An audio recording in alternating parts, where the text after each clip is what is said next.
Va ora in onda Umanitaria Padana Onlus. Buongiorno a tutti gli ascoltatori, a tutti gli amici dell'Umanitaria Padana. Umanitaria Padana Onlus è un'associazione di volontariato, una onlus che da ormai decine di anni trasmette non soltanto su questa radio, ma soprattutto si occupa di aiutare i popoli a casa loro, i popoli del Pakistan, del Sudan, ma anche siamo presenti in alcune disgraziate occorrenze del nostro paese. Li aiutiamo con interventi mirati, sapendo che i soldi che diamo vanno sicuramente alle persone. Ma un altro degli obiettivi di questa associazione, intanto ringraziamo questa meravigliosa radio che ci dà sempre questa opportunità, Radio Libertà. Noi ci ricordiamo sempre che la libertà è un qualcosa che ci dobbiamo conquistare tutti i giorni. E allora una delle nostre battaglie di libertà è a favore dei valori per i più fragili, perché si parla tanto di diritti, ma poi alla fine dietro alla porta si nasconde, uno direbbe la magagna, no, qualcosa di peggio. Abbiamo fatto la battaglia contro il suicidio assistito, la battaglia contro il reato dell'omofobia, ma oggi abbiamo un ospite molto importante, Massimo Gandolfini, professore universitario, un grande medico, psichiatra, neurochirurgo, già primario della neurochirurgia di Brescia e del Dipartimento, da sempre impegnato in prima fila, il leader del Family Day, impegnato in battaglie difficili, ma oggi ci parlerà di una grande iniziativa, un'iniziativa di giugno che si ripete ormai da qualche anno e che si intitola La Marcia della Vita. Intanto grazie Massimo di essere qui a questa radio e buona giornata. Innanzitutto grazie per l'invito che è per me di grande importanza e ringrazio anche per la presentazione, oltre a ringraziare i radioascoltatori e la radio appunto che mi sta ospitando. Sì, in giugno abbiamo un appuntamento molto importante. Sabato 13 giugno a Roma si svolge la quinta edizione della Marcia per la Vita, che noi chiamiamo Manifestazione Nazionale per la Vita, che vuole sostenere appunto quello che noi consideriamo essere il principio fondamentale per ogni altra forma di valore, di principio. Ad esempio abbiamo parlato della libertà. La libertà è indubitabilmente un valore ed un principio di enorme importanza, ma la stessa libertà ha un presupposto, e il presupposto è quella della difesa e della tutela della vita umana. Questa marcia si propone proprio questo, di mettere al centro almeno una volta all'anno a livello nazionale, con una marcia che attraversa le vie del centro di Roma, della capitale, mettere al centro l'importanza della difesa della vita, perché purtroppo assistiamo quasi quotidianamente alla svalutazione di questo enorme dono che abbiamo, che è il dono della vita, e che viene banalizzata, viene oscurata, e soprattutto per quanto riguarda i bambini, attraverso questa iniqua legge 194 della legalizzazione dell'aborto, viene negata il diritto alla vita del bambino. E non stiamo parlando di piccoli numeri. La legge 194 venne approvata nel 1978. In questi anni, attraverso l'aborto legale, e quindi i numeri sono numeri ufficiali, cioè vengono dati direttamente dal Ministero della Salute, i numeri sono veramente impressionanti. Stiamo parlando di circa 6 milioni e 800 mila bambini a cui è stato vietato di nascere. Leggevo l'altro giorno che in questo momento nel Regno Unito si sta discutendo una legge, per la verità una legge già discussa e approvata dal Parlamento, si attende soltanto la firma del re, ma comunque una legge per la quale ogni forma di aborto viene depenalizzata, per cui nel Regno Unito l'aborto verso la fine della gravidanza è vietato, fino al 7° mese è legale, oltre il 7° mese è vietato. Questa legge introdurrebbe questo principio, rimane vietato, ma chiunque lo fa comunque non intercorre in nessuna sanzione, non soltanto di limitazione della libertà personale, ma anche pecuniaria.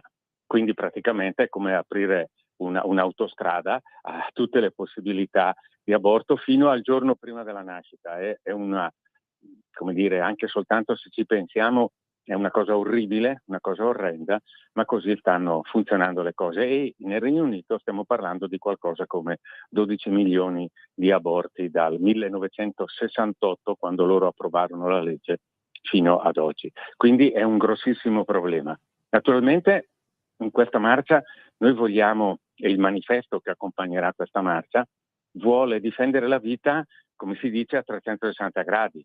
Un focus particolare sulla vita nascente, ma naturalmente ad esempio c'è la vita terminale. Ormai siamo quasi agli sgoccioli di una possibile introduzione in Parlamento di una Bravo. legge che prevede, ecco, il suicidio assistito. Noi vogliamo sinceramente fermare anche questa deriva, perché è una deriva che, come è dimostrato in tanti paesi europei, apre la strada alla morte, ovviamente di chi? Dei più deboli, dei più fragili, di chi non può fare riferimento né alle proprie forze né magari alle forze di persone che lo possono aiutare, per cui delle persone che sono nella solitudine. Vogliamo difendere la vita, almeno una volta all'anno, vogliamo con le nostre bandiere, i nostri canti, anche la nostra gioia, anche da un certo punto di vista anche l'orgoglio di sapere di essere, come dire, dei condottieri coraggiosi, perché oggi ci vuole questo coraggio di difendere la vita quando tutta la cultura dominante va dall'altra parte, per partecipare a una bella festa per la vita. Una festa che è assolutamente, voglio sottolinearlo, noi non abbiamo nessuno sponsor. Guardavo l'altro giorno, Bravo. ieri, la manifestazione del 1° maggio del lavoro, eccetera, vedo i sindacati, questa gente. Beh, la piccola differenza è che tutte queste persone hanno il viaggio pagato, il panino, la colazione pagata, eccetera, eccetera. Noi non abbiamo nessuno che ci paga niente, per cui ognuno di noi fa beneficenza e costruisce un piccolo capitale per aiutare le persone, per pagarci il palco, per pagare chi canta, eccetera, perché e questo è anche un po' la bellezza di questa iniziativa, un'iniziativa assolutamente popolare, un'iniziativa delle famiglie, dei genitori, dei nonni con i bambini. Vogliamo che sia davvero una festa come lo è sempre stato in questi ultimi anni. Una bella festa apolitica, aperta a tutti quelli che vogliono partecipare. Ricordo, ma vorrei ritornare un po' su questi due temi di cui hai parlato, quindi del milioni di persone che mancano all'appello al nostro paese, poi giustamente vediamo che le culle sono vuote, ma se 1 su 4 viene scartato, e questo è un tema che è un po' difficile da affrontare, perché la vulgata dice: "Ma allora voi siete contro i diritti delle donne". Vorrei riprendere una frase di Violante. Violante è stato presidente della Camera, magistrato, un comunista, poi un opinionista. Ultimamente nel convegno su Carlo Casini ha affermato questo: "Ma l'aborto non è un diritto, l'aborto è un dramma". Detto da sinistra dice: "Non capisco perché a sinistra questo tema non venga ripreso, perché è vero che la 194 apre una porta di misericordia nei confronti di chi è in una condizione psicologica particolarmente, ma questa porta mi sembra che non sia socchiusa, è una porta completamente aperta, e quindi c'è un po' di differenza. Cosa ne dici, Massimo? Sì, sono perfettamente d'accordo, e infatti uno degli aspetti delle nostre manifestazioni, che quindi verrà ripetuto anche sabato 13 giugno, è questo. Noi stiamo con i piedi per terra, cioè desideriamo, puntiamo ovviamente gli occhi verso il cielo, verso l'alto, ma stiamo contemporaneamente coi piedi per terra. Sappiamo benissimo che non è modificabile in questo momento la legge 194, ma allora proprio per questa ragione noi sottolineiamo un aspetto che invece della 194 è stato totalmente abbandonato, ed è l'aspetto della prevenzione. Quella legge, all'articolo 5, chi vuole può andare a leggerselo, dice chiaramente che bisogna fare di tutto per togliere le cause che stanno provocando la decisione di interrompere la gravidanza. E queste cause sappiamo benissimo che sono prevalentemente di ordine economico, di ordine assistenziale, di ordine sociale. Allora, una nostra richiesta è quella, ma vogliamo applicarla questa 194 anche nella parte della prevenzione? Vogliamo stare davvero dalla parte delle donne? Perché io capisco una donna che si trova ad essere incinta, corre il rischio di perdere il posto di lavoro, viene magari retribuita di meno in attesa magari di cacciarla via. Non sa evidentemente come giostrarsi e a chi poter rivolgersi, a chi la può aiutare. È chiaro che quella cosiddetta scelta è quasi una scelta obbligata. Arrivo a dire una cosa così, è quasi una scelta obbligata. Mentre se davvero sposiamo la causa della libera scelta della donna e della difesa della donna, dovremmo dare a quella signora la possibilità di poter portare a termine la sua gravidanza e di poter far nascere il suo bambino. Questo per noi è quello che deve fare uno Stato civile.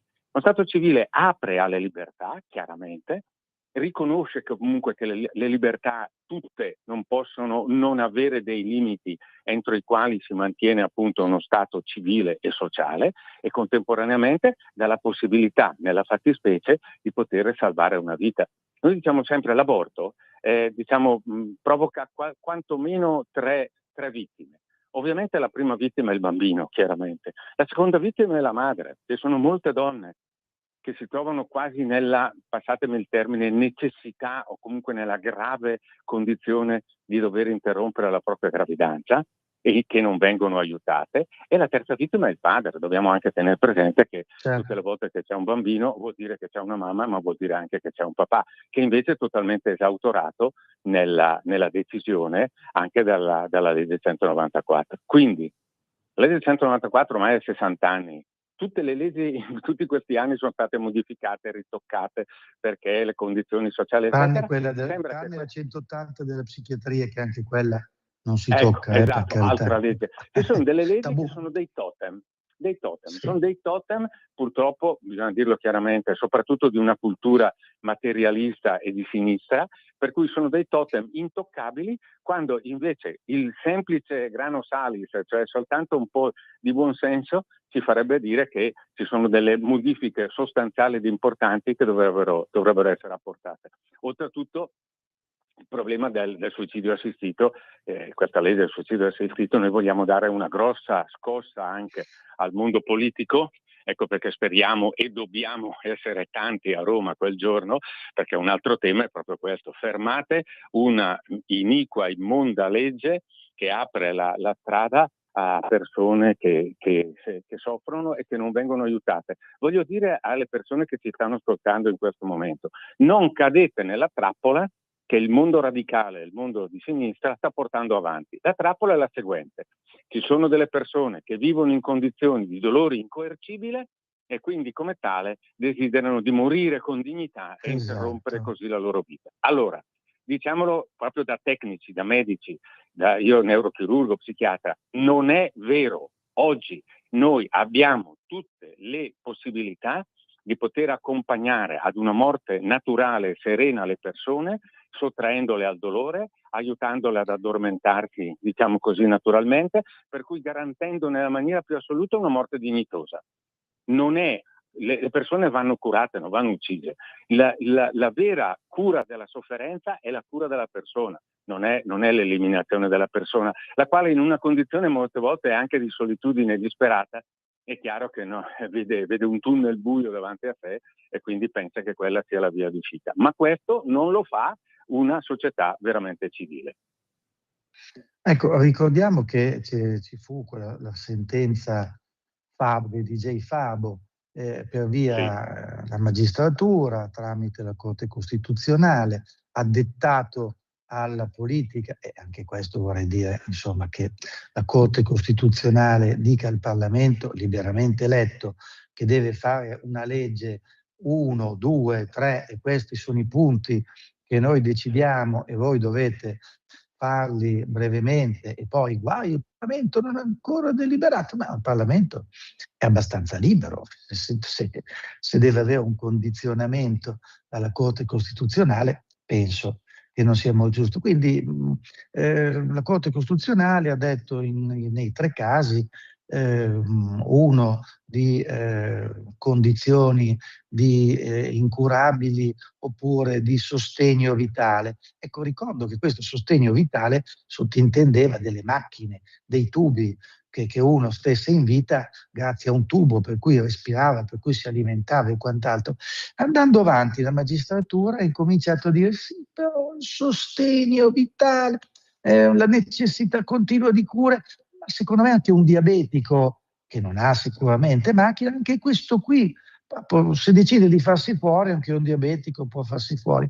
Una delle ultime sentenze di Massa prevedeva che tra le persone che potevano rientrare e farsi fuori fosse anche un signore, e questo signore aveva delle necessità di sostegno, di cure incredibili, faceva dei massaggi. Quindi per via legale si è aperta la porta a tutti e ormai chiunque voglia ammazzarsi in qualche modo o fa i massaggi o ha una terapia cronica o ha l'ipertensione, in qualche modo questo può funzionare. Ecco, io penso che siano delle cose che non vanno molto bene. Cosa ne dici, Massimo? E quindi se vuoi spiegare un po' questa legge a che punto è.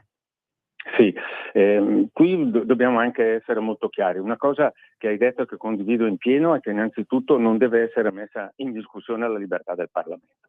Il Parlamento è fatto di persone che sono state democraticamente elette e che quindi rappresentano il popolo che le ha elette. La Corte Costituzionale non è eletta da nessuno, è un organo all'interno della magistratura, nominato all'interno della magistratura, e non voglio entrare nel discorso delle correnti del ginepraio che c'è dentro la magistratura, per carità, però mi limito a dire che è un organo interno alla magistratura che ha un enorme potere, perché è il giudice delle leggi, per cui un potere enorme, però sia ben chiaro, è il giudice delle leggi, cioè non fa le leggi.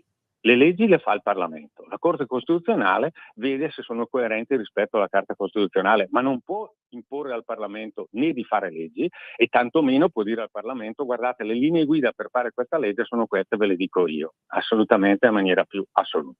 Detto questo, una cosa importantissima che dobbiamo dire alle persone è che noi abbiamo una legge, la legge del 2010, la legge 38, che dovrebbe garantire le cure palliative per tutti, ovviamente soprattutto per le persone che si trovano in condizioni gravi di particolare necessità. Bene, è bene che si sappia che questa legge, che tutelerebbe proprio le persone che hanno dei bisogni particolari per condizioni gravi di salute, sarebbero tutelate da questa legge, ma questa legge è finanziata ed è applicata per il 50% rispetto al bisogno. Cioè vuol dire che di 2 cittadini che hanno bisogno, uno può adire ha lo strumento per adire alla cura palliativa e l'altro addirittura non ce l'ha.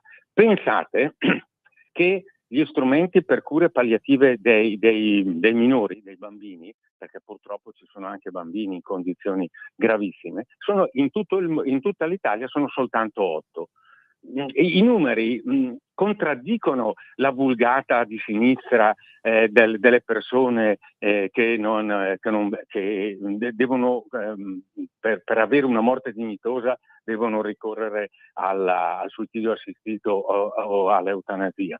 Perché? Perché le cure palliative non vengono scritte sulla carta, ma non vengono date. Esempio, in Lombardia abbiamo 68 hospice per cure palliative, in Sicilia ne abbiamo 8, in Calabria ne abbiamo 2. Cioè questa legge, che sarebbe la vera risposta al fatto di una persona che vuole morire con dignità, quindi in mezzo non a atroci dolori, potrebbe avere una risposta concreta. Seconda cosa molto importante. Scusami se ti interrompo. In maniera da poter dare alle persone la possibilità di avere, dal punto di vista dell'aiuto fisico, del sostegno, la possibilità di poter adire a caregivers che possono essere familiari o anche extra, attraverso un fondo dedicato a questo. Allora io dico, se abbiamo dei soldi da spendere, perché non spendiamo questi soldi per accompagnare i nostri concittadini diciamo più colpiti, più deboli, più fragili, quindi con maggiore necessità, invece, e li impieghiamo lì attraverso i caregivers, le cure palliative, invece di pensare a delle strutture che determinano e che provocano la morte. Oltretutto, e l'hai già accennato anche tu Massimo, e lo sottolineo questo aspetto, c'è una regolina generale che dobbiamo avere ben chiara. Quando su di un principio fondamentale, in questo caso il diritto e la tutela della vita, si apre uno spiraglio e quindi incominciamo a dire è valido 99,9 volte su 100, però c'è quello 0,1 nel quale si può derogare da questo principio, si apre la porta ad una prateria. È solo questione di tempo e purtroppo di tempi brevi perché si passi dal caso eccezionale, particolare. Io nel 78 ero all'università, ero appena laureato e mi ricordo benissimo, il caso eccezionale della donna stuprata, violentata e che quindi deve ricorrere all'aborto, e poi siamo arrivati ai 6 milioni e mezzo e 800 mila bambini uccisi. Cioè a dire che se si apre uno spiraglio nel diritto della vita, della vita, e questo lo stiamo assistendo in questi ultimi tempi anche sul suicidio assistito. In un primo momento si pensava al soggetto attaccato al ventilatore meccanico, intubato con il contropulsatore aortico, cioè aveva quindi tutta una apparecchiatura che lo teneva in vita, e adesso siamo arrivati a che l'evacuazione rettale o semplicemente dare un bicchiere d'acqua diventa una forma di sostegno alla vita che può essere sospeso.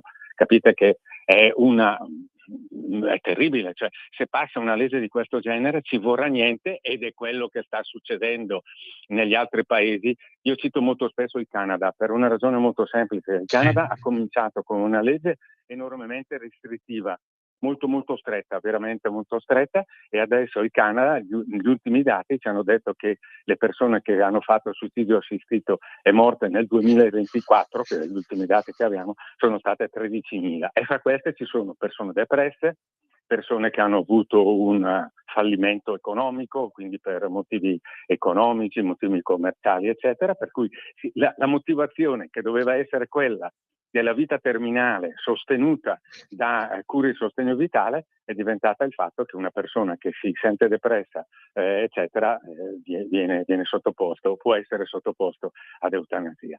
A che punto siamo? Per il momento la situazione è abbastanza ferma e noi la stiamo monitorando, direi, giorno dopo giorno. Però all'orizzonte cominciamo a vedere delle nubi, perché ci sono le forze, soprattutto i partiti della sinistra, bisogna dirlo chiaramente, soprattutto il PD nelle persone dei dirigenti, che vuole portare avanti il disegno di legge Bazzoli, che è quel disegno di legge di carattere decisamente eutanasico, che nella legislatura precedente era stato approvato alla Camera, poi non passò al Senato e non venne votato perché il governo cadde e viene fuori il nuovo governo Meloni. Ecco, quel disegno di legge, che è un disegno di legge che apre parte dalle condizioni della Corte Costituzionale, della sentenza 242, ma apre molto di più alle possibilità di interrompere la vita secondo volontà. Oltretutto, permettimi Massimo anche di fare un piccolo appello alle persone religiose, alle persone credenti. Io voglio dirlo con estrema chiarezza e con grande lucidità. Non c'è un papa, tutti gli ultimi papi, partiamo nell'epoca moderna, da Pio XII arrivare ad oggi, non c'è solo un papa che abbia dato una mezza parola di consenso all'aborto e all'eutanasia e al suicidio assistito. Ma soprattutto, permettetemi di dire con tutto il rispetto per i papi, ma soprattutto la rivelazione cristiana ci dice che la vita appartiene a Dio. È Dio che la dà ed è Dio che la toglie. Non può l'uomo farsi Dio, decidere quando dare la vita con la procreazione medicalmente assistita, con l'utero in affitto, eccetera, e contemporaneamente di decidere quando se la toglie attraverso il suicidio assistito all'eutanasia. Allora, almeno le persone religiose, le persone credenti, le persone cristiane, facciamoci un bel esame di coscienza e diciamo chiaramente che non possiamo sostenere con la legittimità e col sostegno del nostro voto, della nostra azione politica e sociale, delle forze che invece fanno dell'aborto un diritto, che fanno del suicidio assistito una legge di grande civiltà. Non possiamo. La nostra coscienza ci dice che stiamo andando veramente in senso opposto rispetto alla volontà di Dio. Bene, siamo arrivati in conclusione. Ricordo però che qualcosa si è mosso sul tema della natalità. Nelle ultime finanziarie il governo ha messo dei soldi, per esempio, per aumentare di un mese la assenza per motivi di maternità e per poter portare questa possibilità fino al 13° anno. Si è messa la figura del caregiver, si sono messi dei soldi, si è messo l'obbligo per le regioni, perché come tu ricordavi il Veneto ultimamente ha messo 20 milioni di euro per potenziare le cure palliative. Il governo Esatto. dà i soldi alle regioni, ma purtroppo molte regioni, e dico quelle del sud, pensano di mettere da altre parti. Quindi io ringrazio Massimo Gandolfini, ricordo a tutti l'appuntamento del 13 giugno a Roma con la Marcia per la Vita. Ci sarà Umanitaria Padana. Evviva, grazie a Radio Libertà, buona domenica a tutti. Grazie a tutti, buona domenica. Avete ascoltato